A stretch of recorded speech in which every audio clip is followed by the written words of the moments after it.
Eu sou Mário Persona e essas são as respostas que eu dei aos que me perguntaram sobre a Bíblia. Vamos falar um pouco agora de jugo desigual, a porção que nós lemos aqui em 2 Coríntios, capítulo 6, a partir do versículo 14. Não vos ponhais a um jugo desigual com os infiéis. Às vezes essa passagem ela é usada de uma forma bastante genérica, não é? E eu já recebi mensagem de uma pessoa que se converteu e ele estava apavorado agora porque ele falou, como é que eu vou viver nesse mundo, né? Porque eu sou cercado de incrédulos.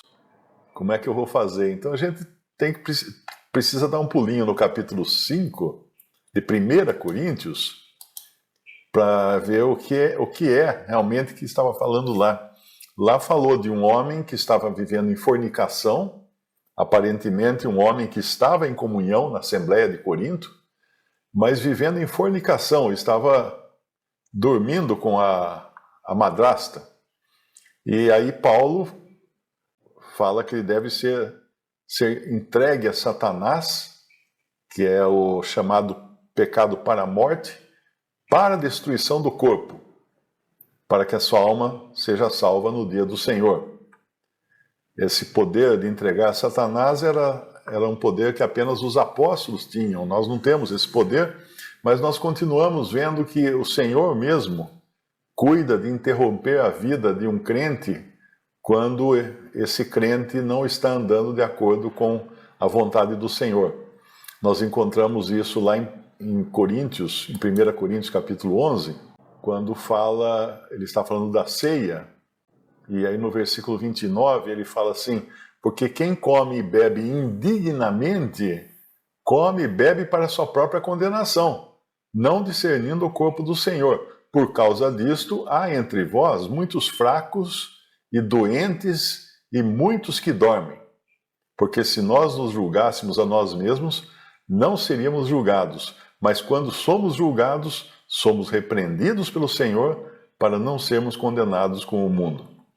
Então aqui ele já mostra que mesmo, apesar de não existir hoje entregar a Satanás esse poder que havia nos discípulos, Deus pode continuar assim agindo e trazendo enfermidade ou até a morte sobre o crente que está desonrando o Senhor nesse mundo.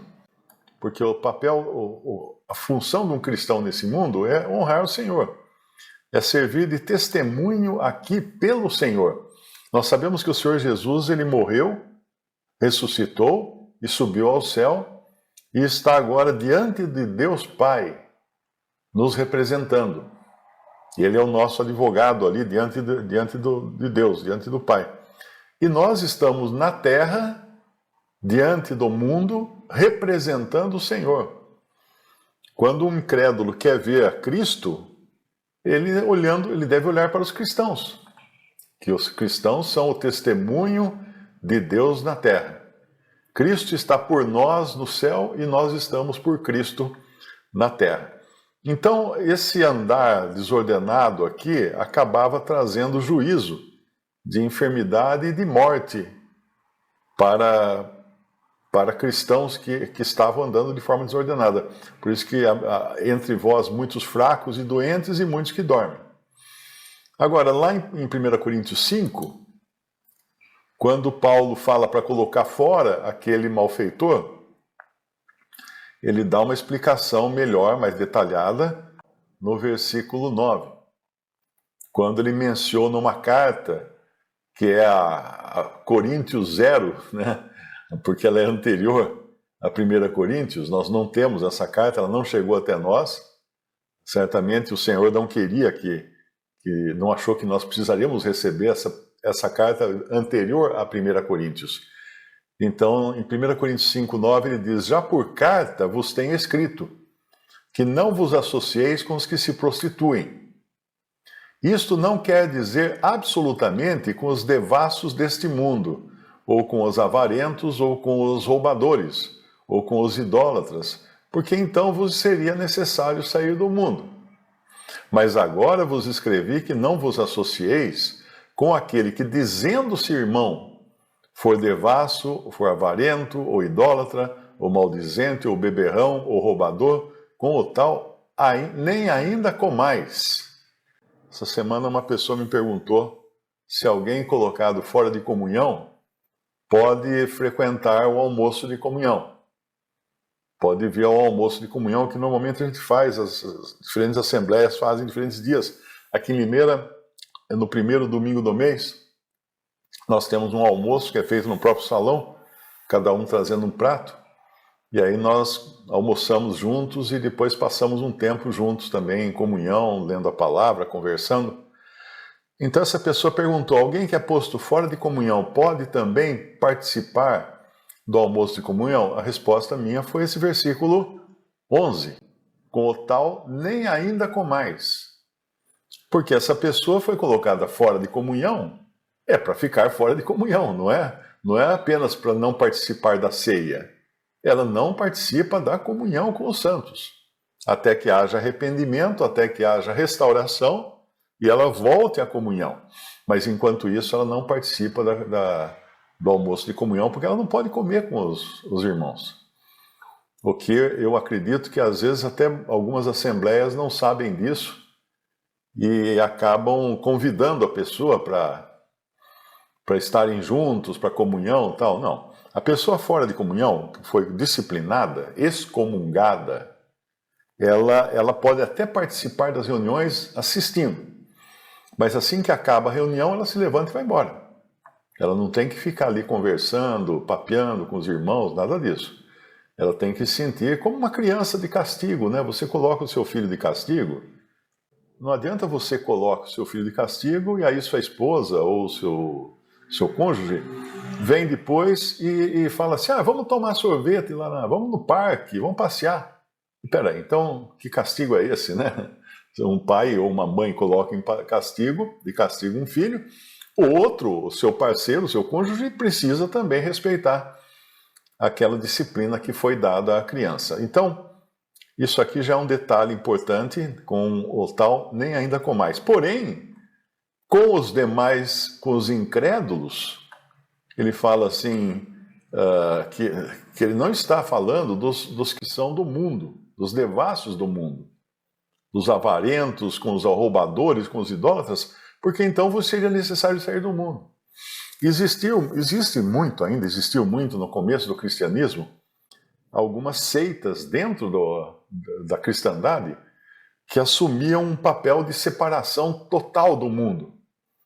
Então você encontra lá no Oriente Médio, e às vezes na Europa também, mosteiros ou conventos em montanhas inacessíveis, com muros, com portões pesados. Inclusive uma pessoa que chegasse lá, batia no portão, abria uma janelinha pequenininha, só para dizer que não podia entrar, porque ali estão todos separados em oração e não podem ter nenhum contato com o mundo exterior. Não é isso, a separação que Cristo exige não é essa. Porque se você considerar que o Senhor Jesus foi acusado de comer e beber com publicanos e pecadores, porque ele comia e bebia com publicanos e pecadores. Né? Não que ele gostasse de ir nas festas dos publicanos e pecadores, mas porque ele queria salvá-los. Ele não tinha problema algum de estar com os publicanos e pecadores, porque ele queria salvá-los. Então ele era uma pessoa sociável, era uma pessoa acessível. Ele não ficava em cima de uma montanha, numa caverna, numa gruta, como esses eremitas, como esses gurus da Índia, né? O cara fica lá enfiado numa caverna e a vida inteira não sai, ninguém sabe que o sujeito está ali, fala que está só em meditação e tal. Isso é bobagem, isso não é cristianismo. Isso não é cristianismo. Teve um cristão, inclusive, nos primeiros séculos, que ele quis tanto se separar do mundo, que ele subiu numa coluna, essas colunas de pedra que tem, né? Havia uma coluna na sua cidade, e ele subiu na coluna e ficou, acho que 30 anos, morando no topo da coluna. Então, em cima, as pessoas traziam comida para ele baixava uma cesta com uma corda e subia né? E quem trazia comida achava que estava fazendo caridade e que ia receber a salvação por isso. Porque ele estava ali, era um homem santo, né, em cima da coluna. Se você pesquisar na internet é capaz de você encontrar, eu não me lembro agora quais as palavras-chave, mas talvez o ermitão, o eremita, que morava em cima de uma coluna. Talvez você encontre alguma coisa assim no Google. Mas ele fazia tudo ali, fazia suas necessidades. Claro que não tomava banho, tomava chuva só, né? Mas não tomava banho. Então ele viveu anos em cima dessa coluna. Não é isso que Cristo nos chama para fazer. Não, pense em Cafarnaum. O que era Cafarnaum? Essa cidade lá nas terras de Israel. Era uma cidade comercial, uma cidade que era rota. Inclusive passava por ali uma estrada que ia até o Egito. E ela se emendava com uma outra estrada que era a rota da seda, que vinha da China. Então, a pessoa que viesse da China para o Egito, ela podia passar em Cafarnaum. Porque era um lugar público, um lugar de muitas pessoas passando todos os dias ali, e comprando e vendendo, e ali que o Senhor se estabeleceu. Olha que interessante. Então, nós vemos que o Senhor Jesus, ele não era uma pessoa que se isolava, ele era totalmente acessível a todos que o procuravam. E Cafarnaum, é claro, era uma cidade bastante concorrida pelo comércio, pelas pessoas, pelos viajantes, então ele estava numa posição estratégica ali para alcançar muitas coisas com o Evangelho, muitas pessoas com o Evangelho. Visite o canal Respondidas no YouTube. Também respondi.com.br e 3minutos.net. Baixe os livros e o aplicativo.